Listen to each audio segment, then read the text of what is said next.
A student of mine asked me a question.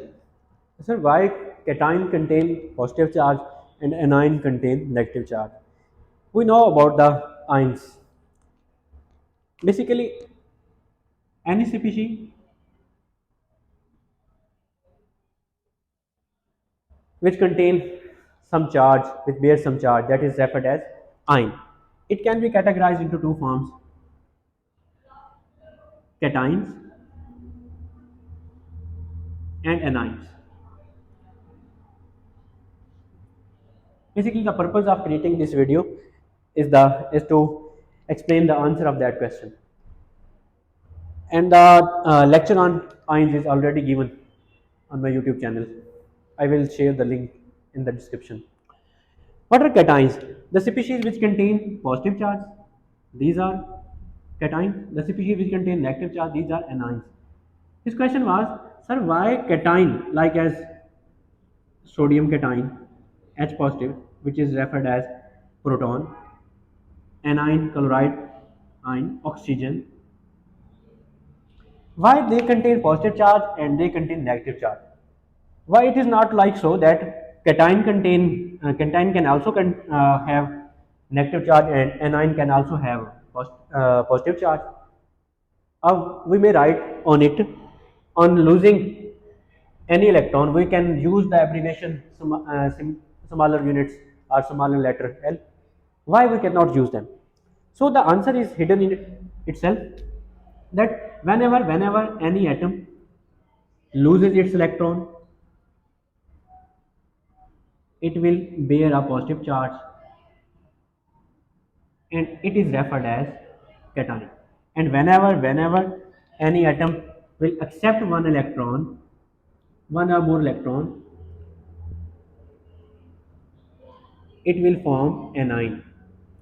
So why does it so?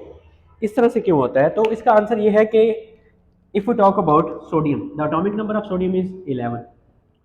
We know that atomic number is the number of the protons. We know that sodium contains 11 protons and 11 electrons.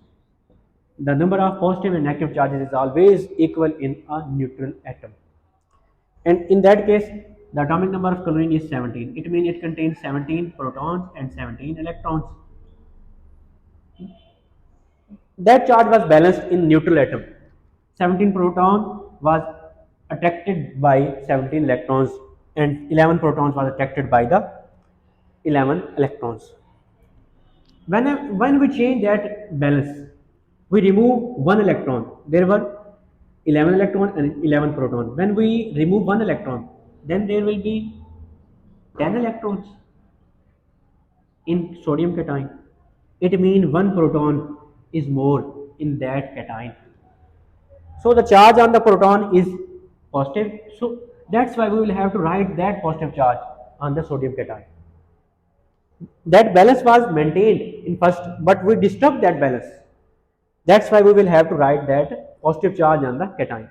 And in that case, the balance was maintained in case of 17 proton and 17 electron. But we disturbed that balance. How? When we add one more electron, there will be total 18 electrons.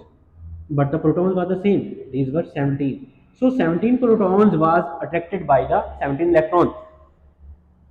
But the last electron which we added in that atom, its charge negative will be shown on the anion. That's why there will be negative charge on the anion and there will be positive charge on the cation. That is not due to the deficiency or increase of the electron or proton.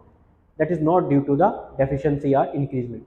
It is only due to the loss or gain of electron. When we lose the electron, proton number will be increased. So proton contain positive charge and positive charge will be mentioned on the cation. And when we add the electron, negative charge will be increased and that negative charge will be shown on the anion. That's why we use the negative and positive charge on the cation and anion. Thank you so much. Exactly.